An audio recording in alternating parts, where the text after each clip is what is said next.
Well, malinaw na malinaw, no, na unang-una, lahat ng ebidensya ay dapat relevant at material. Dapat may kinalaman sa paratang. Ang problema nitong complaint na ito ay sinasabi nila na nangurakot daw si Inday Sara Duterte ng kanyang confidential fund, pero sa complaint man lang doon sa Kamara de Representante, wala naman silang ebidensya na kung paano nga kinurakot ni BP Sara at kung paano niya pinakinibangan yung mga kinurakot niya di umanong mga confidential funds. So sa akin, itong mga bank records at kung ano-anong records pa na kanilang sinusupina, talagang walang pinapatunayan dahil in the first place, wala naman silang ebidensya na sinabi na basihan sa kanilang konklusyon na may naganap na pangungurakot si BP Sara. No? Kaya ang sinasabi nga ng depensa, ito ay fishing expedition at ako'y sumasang-ayon dyan. Para bagang sinasabi nila may paratang nanakaw, pero tsaka na natin nahanapin ang ebidensya, dyan na sa pagdinig ng kaso natin, bubungkalin ang ebidensya na hindi tama. Opo, sir. Alam ko na kayo po ay bihasa sa usapin po ng litigation at mga proseso po sa korte. Ano po assessment ninyo? Iniurong yung mga witness ng prosecution. Ito pa sign na matibay ang kanilang kaso laban sa Vice Presidente, Attorney? Alam mo, ako'y nababahala. Kasi bilang isang abogado, wala pa silang napapatunayan kung hindi nag-imbestiga ang NBI. Hindi pa nila napapatunayan na yung video na kanilang isinave sa isang flash disk is a true and accurate depiction kung ano nga nangyari doon sa press briefing na yon, no? Ibig sabihin, hindi pa siya na-authenticate. Hindi pa siya po pwedeng gamitin bilang ebidensya dahil wala pang authentication sang-ayon sa electronic evidence rule natin dyan sa Pilipinas, no? So kaya ako nababahala, bakit kaya kampante sila na pinal na testigo nila itong si NBI Director Matibag, samantalang hindi man lang nila na-authenticate pa yung video. Kasi nakasaad sa ating electronic evidence rule kung paano ma-authenticate yan para matanggap na isang hukuman, no? Sa pamamagitan ng testimonya ng nag-record, sa pamamagitan ng testimonya ng isang kasapi dun sa video, o di naman kaya yung intermediary mismo, si Facebook, no? Hindi pa nangyayari yun. So kaya ako nababahala, hindi nila alam kung paano mag-authenticate. I'm sure alam nila yan. Pero bakit ayaw nilang i-authenticate? Para bagang kampante sila na kahit anong kakulangan nila, mananaig ang mga prosecutors at makukonvict itong si Inday Sara Duterte. Yan po talaga ang dahilan kung bakit ako nababahala. Hindi sa nakukulangan dahil alam ng lahat ng abogado kung ano ang proseso para ma-authenticate ang isang video na hindi nila ginawa. Ibig sabihin, dahil hindi authenticated, hindi po pwedeng tanggapin yung video na yan, no? Siguro umaasa sila na gagamitin rin yan ni Inday Sara Duterte kaya magiging admitted, no? Pero paano kung hindi? At hindi ko naman alam kung inadmit din yan ni VP Sara. So yan po ang aking assessment, no?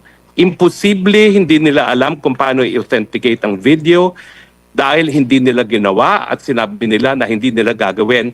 Nababahala ako na para bagang kampante sila na kahit ano pa mangyari sa presentasyon ng ebidensya ng prosecution, mapapatunayan nila ang pagkakasala di umano ni Inday Sara Duterte. So kung susumahin pala, Attorney, kung pagbabasihan po ang mga ang rules of court, yung 2 linggo na pagdinig walang kwenta kasi wala pang napapatunayan, wala pong wala pang naisusulong na matinong kaso itong prosecution.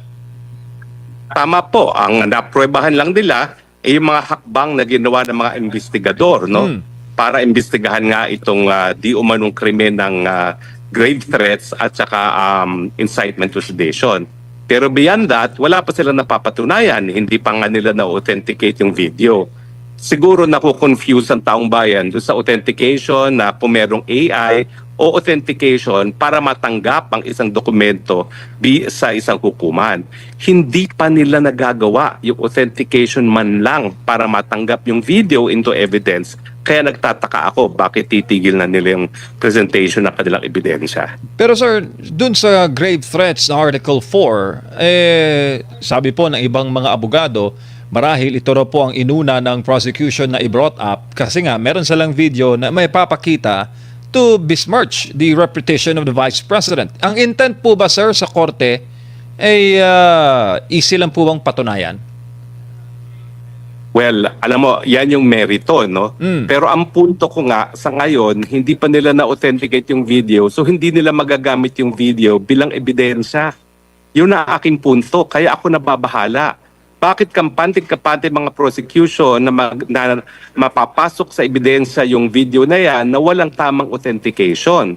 Bago pa natin pag-usapan yung merito, kung meron talagang mens rea o intent talaga na ituloy yung banta sa buhay ng presidente, kinakailangan munang matanggap sa ebidensya yung video na yan. Sa ngayon, hindi authenticated dahil malinaw na malinaw. Meron tayong special rules ngayon, electronic evidence law rule na dapat ay sinusunod ng prosecution. So para po sa inyo sir, paano ba dapat nila in-authenticate yung video na ilang araw pong pinag-usapan dyan po sa impeachment court? I think yan yung dahilan kaya nga nila tatawagin si Attorney Laika Lopez. Para si Laika Lopez ang magsasabi na yung content ng video ay siyang ang nangyari nung gabing yon, no? Kasi that's how you authenticate it according to the rules, no? O di naman kaya siguro yung ilan sa mga mamamahayag na in-interview nila, sabi nila may mga 5 silang mga mamamahayag na interview, dapat ipresenta rin yung kanilang testimonya para sabihin na yung video na yan na sinave nung investigador ay tamang depiction ng nangyari nung gabing yon. So that explains well kaya nga si Director Matibag yung parang kanilang gagawing huling baraha sa issue po ng grave threats, attorney. Hindi rin po pwede si Matibag kasi nga wala naman si Matibag nung press briefing na yon. Ang authentication magagawa lamang kung sino yung nag-record o kung sino yung kasapi doon sa press briefing na yon. So kapag hindi sila nagpresenta ng ganyang ebidensya, wala sila authentication, hindi po pwedeng matanggap yung video. Ang tatanggapin lang yung investigasyon na ginawa ng mga investigador kasama ng video bilang bahagi lamang ng investigasyon pero hindi tatanggapin na ebidensya dahil yan nga ay pawang nagpapakita kung ano nangyari nung gabing yon. So yung grave threats na Article 4 sablay na reklamo, attorney, para po sa inyo? Well, sablay kasi yung ebidensya kinaasahan nila hindi naman na po pwedeng tanggapin pa sa hukuman na walang authentication. Sir, ito pong susunod na tatalakay nila yung pagsampi na po ng tax records at ng bank records at ng AMLAC records ni VP Sara Duterte.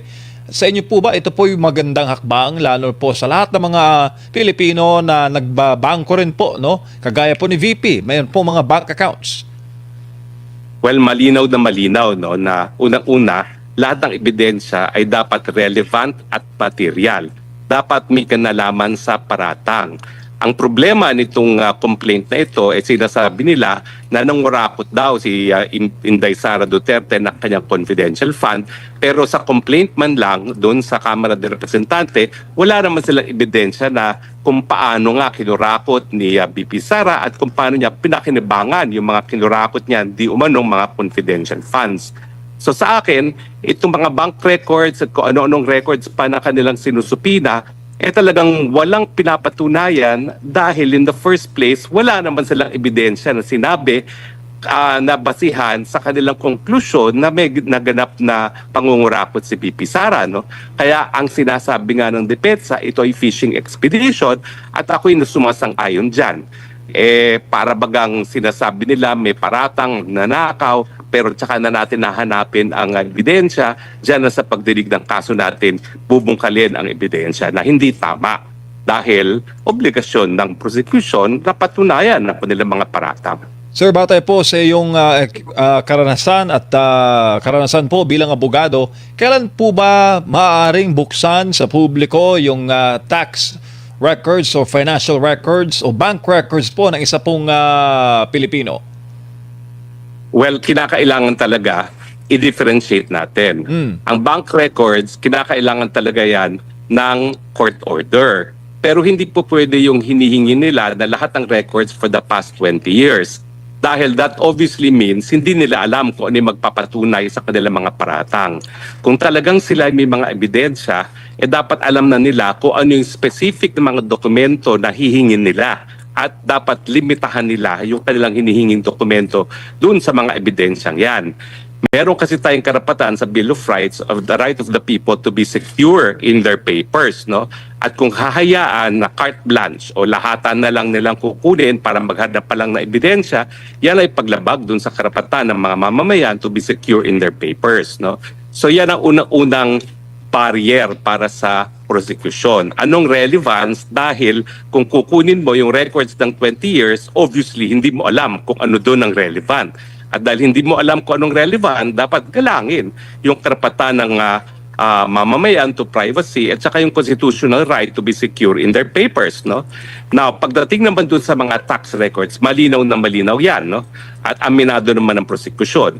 Kinakailangan ang pagsang-ayon ng presidente mismo at hindi lamang hukuman dahil hindi sapat na merong court order para isapubliko yung mga tax records na yan. Mas confidential pa na tinuturi yung mga tax records na yan at kinakailangan pa ng pagpayag ng presidente.